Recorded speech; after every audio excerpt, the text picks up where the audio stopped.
Hello，大家好，我是购物财，一个比特币的老玩家。今天呢，我换了一个麦给大家看一下，换了一个这样子的麦。这个麦呢，它很简单，然后它可以降噪，觉得还不错所以就先用着。然后如果大家觉得声音还是不那么好的话，可以跟我反馈一下。然后今天这期视频呢，主要还是只讲一下比特币的行情其他东西不想讲太多了，因为这个整个市场里面，我觉得讲项目的话很难讲。虽然我有在持续看一些项目但是觉得好的机会并没有很多。而现在让我觉得比较有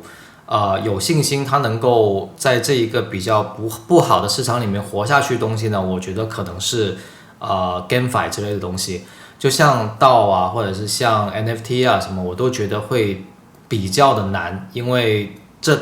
两块都非常需要有热钱进来。但是 GameFi 这个东西呢，包括我跟一些朋友的交流，还有我自己也有在玩就我觉得它可能会更适合那种每一天的那种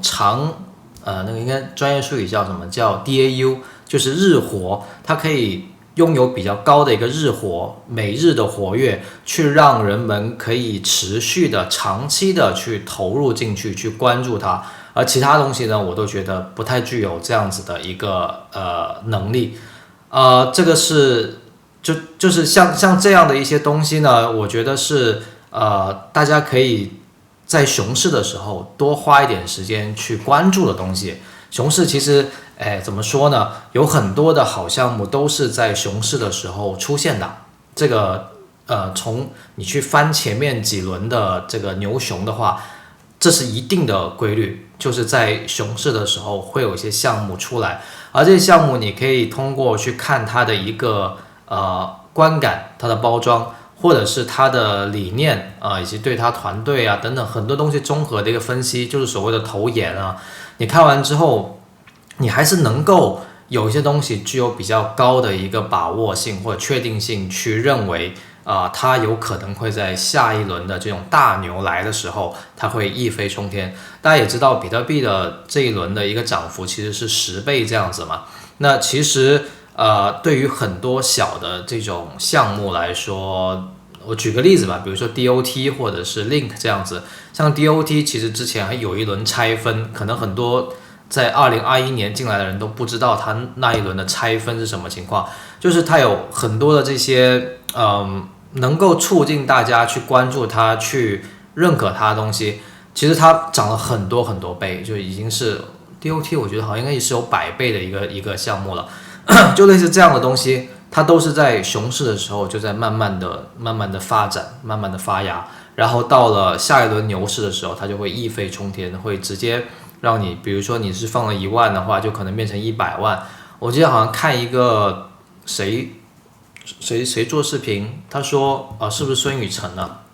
就孙宇晨波场那个创始人，他就说你在币圈看的项目你对收益的预期通常都是10倍甚至是100倍。虽然这个话听起来会有一点浮夸，但是事实上我相信大部分看我这视频的人，或者进入到这个 crypto 世界里的人，对这个市场的预期就是这样子的，就是希望有10倍或者是100倍，甚至是1000倍。比如说 Luna， 现在大家还有很多人冲进去买 Luna， 为什么会这样子？因为大家觉得Luna 它跌了很多，然后它有可能会回到1刀，或者是他们认为 Luna 呢这个项目方它有可能还会再把它给扶起来，因为它的背景会有什么韩国政府背景等等，就这个大家都已经听到很熟悉了。可是会不会呢？不知道，但是大家会去赌它。那一旦它回到1刀的话，那就是一个1000倍币，对吧？就是个1000倍，甚至是有些人在更多个零的时候，可能4个零或者5个零的时候买入了，那就是10000倍或者10万倍。也就是你用1万块有可能变成1个亿这是当然有一点夸张了，但这种东西是有可能存在。所以说回前面这一段的一个主题就是你在这个市场里面，你在 crypto 市场里面，你无论它牛熊也好，无论现在市场冷也好，或者你现在是浮亏也好，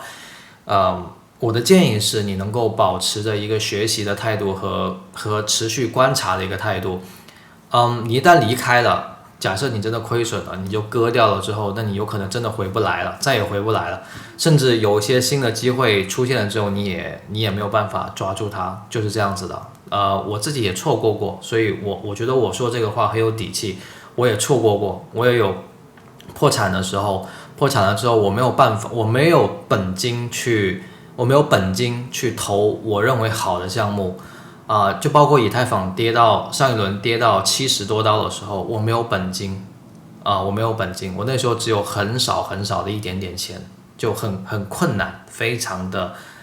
艰难非常艰难，就是这样子。我觉得很多事情都是这样子的，但如果你能够把你的仓位控制好，然后留有一定的这样的备用金，然后呢再去在这个熊市里面去找一些机会，那下轮牛市的时候，你肯定是会收获的那一方。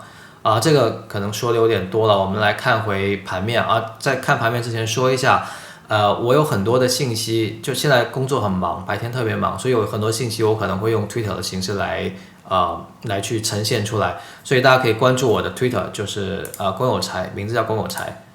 公有财@公有财就是中文的拼音公有财公有财。那大家感兴趣的话是可以关注一下我 Twitter。然后呢，就是像我也经常会给大家给一些其他的这些 KOL 博主什么点赞。我点赞的通常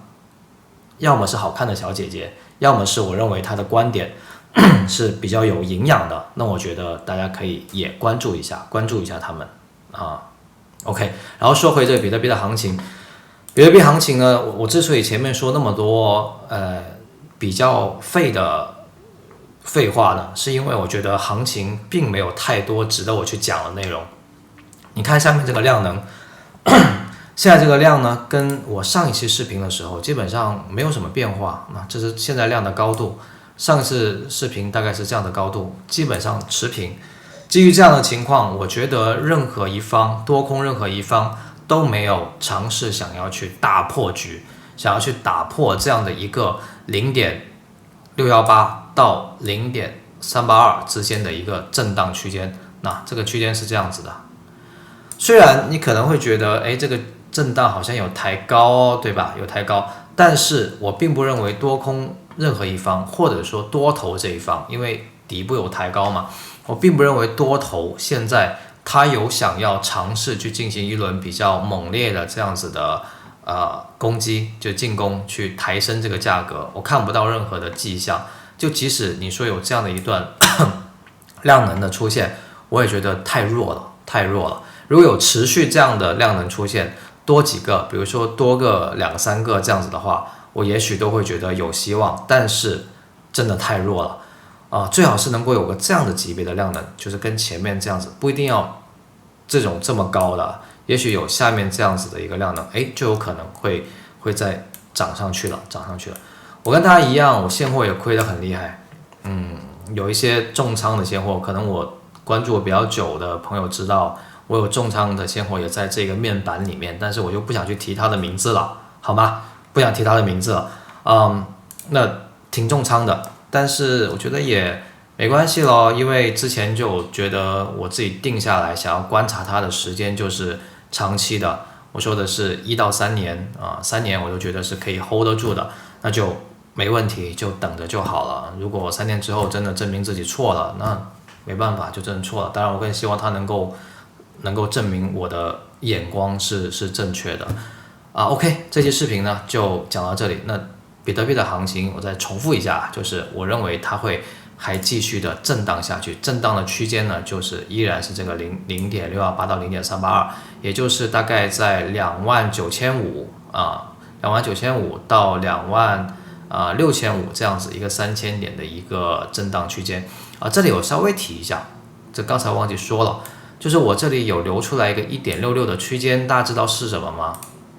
？1.6区间呢是上一个涨幅的时候，就是上一个上涨，比特币价格它超过这个0.382线的一个范围，就是 1.64% 左右。所以我在这一次的时候，我有特意把它往下挪，大概估算一下，它有可能会假设啊，就认为它会超过1%的话，那会到一个什么样的价格？那就是到302，差不多3016几、302这样子。所以当时我有在301和302去挂单，如果大家想看这个单子，我到时候可以发到推特里面去。然后这个单子也是有成交，我指的是空单，因为我跟大家讲我在做这个震荡，然后现在已经总仓位应该是翻了4倍多，可能再多一点点啊，因为今天这个空单又有吃到，大概就这样子。OK， 视频就到这里，然后大家记得这样一个震荡区间，然后也非常希望大家可以给我视频点赞、关注我的频道以及转发给你的朋友也非常欢迎大家加入我的 Discord 社区，然后也欢迎大家用我视频下方的这些交易所链接去注册，然后大部分呢现在都有赠金，而且有活动，因为熊市活动就会更加多一些，什么比赛啊、赠金啊、空投啊等等，会有很多的。那大家感兴趣的话就去注册一下。OK， 就这样子，拜拜。